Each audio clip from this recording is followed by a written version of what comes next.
Hello, everyone. Well, the dispute between Ukraine and Hungary over the oil, the EU loan, and the stolen cash and gold continues. Don't like this particular headline. I usually appreciate the Guardian's reporting on Ukraine, but they're describing this as a row. Sorry, guys, this is not a row. A row is something that cantankerous spouses have or kids have. This is a political dispute, and it is a serious one because Hungary is, one, committing crimes against Ukraine by stealing Ukraine's property. Two, working against European interests by supporting Russia. Three, demanding from Ukraine to support a source of income that serves the country trying to invade Ukraine.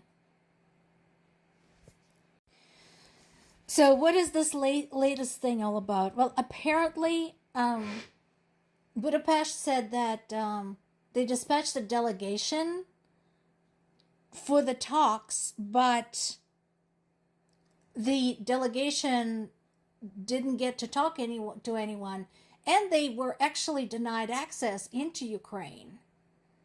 Denied diplomatic access. Here's what actually happened. And there's more on this in Ukrainian sources. These people basically just showed up demanding access to the Ukrainian government. They showed up with tourist visas, and they kind of just assumed that they can walk into any place. Now remember, Ukraine is not part of the European Union. So unlike within the European Union, you can't just cross over from Europe into Ukraine just cause. It doesn't work like that. Nor can just anyone with a tourist visa show up and say, I'm a government representative, have talks with me. It doesn't work like that. You have to contact the government, agree that a delegation is coming, agree on the agenda, the meeting dates, the expectations, etc.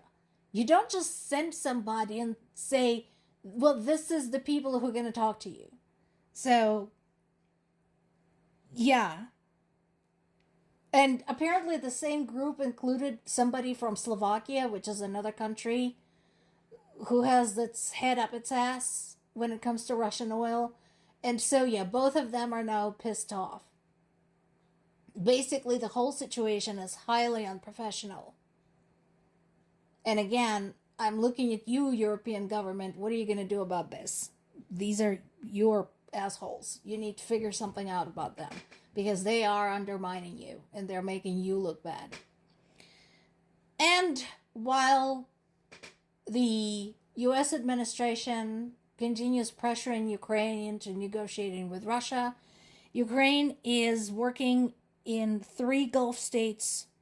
Ukrainian anti-drone experts are working with folks there to provide expertise in how to down Russian and Iranian drones because they have quite a lot of that expertise.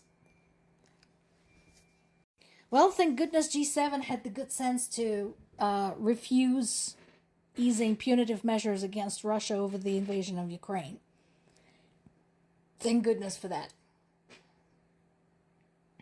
So that means that the sanctions stay. Now, is Trump going to follow that? I don't know. Since our Congress refuses to do anything, technically a president of the United States cannot just say, sanction this and sanction that. That is something that has to go through a process.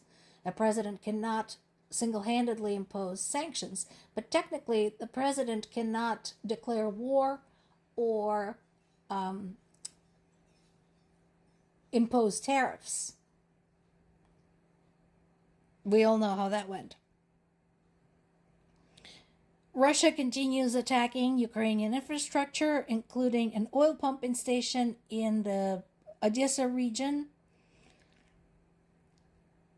And what that is doing, of course, the whole purpose of this is to prevent alternative sources of oil, non-Russian oil, basically, from getting to Europe. And again, guys, this is not just Ukrainian problem. This is Europe's problem too. And of course, Russia is screeching bloody murder about the strike in Bryansk. Once again, I want to point out that the object struck in Bryansk was a valid military target. It was a factory manufacturing missile components.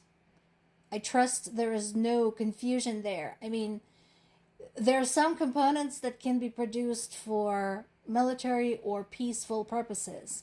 But if it's specifically missile components, I don't know of any peaceful purposes this is serving. Of course, Russia, with its usual hypocrisy, condemned this as a terrorist act. Oh, yeah? And what do you call what you were doing to Ukraine every single day? What do you call that? What do you call the strikes, not just on the oil pumping station, but on all of the hospitals, schools, kindergartens, maternity wards, apartment buildings, markets, businesses? What do you call that? Yeah, I want to know too. And there's been a meeting in Florida between Putin's envoy and the U.S. negotiators. And again, yeah, here we go. Some of the sanctions against Russian oil have been lifted. So, as I said, that is a stab in the back for Ukraine. And there are now multiple sources, multiple reporters who have visited Ukraine and talked to people there who are basically saying about the general sense of disillusionment associated with the United States and confusion in terms of how can somebody be such a shithead. Ukraine had also issued criticism on the International Paralympics Committee and Winter Paralympics organizers, talking about multiple instances of discrimination against Ukrainian athletes. Basically, the general sense is that Ukrainian athletes are not wanted there, particularly after Ukraine pointed out that some of the Russian participants are war criminals, which is true. Because when that happened, Ukraine also presented the military records of those participants. Ukrinform has a really good summary today as to Russian losses in this war. So right now, the estimate of what Russia had lost, and this is all casualties, so we're talking killed, wounded, and missing in action.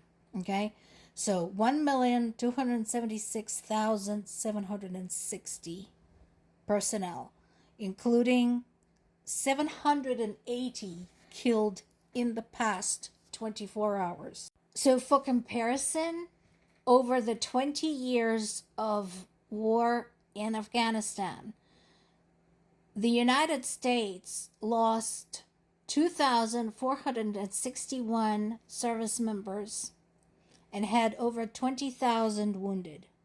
So in one day, Russia lost approximately a third to a fourth of the total American casualties in Afghanistan. So pop on over if you want to also see the losses of equipment. More to come.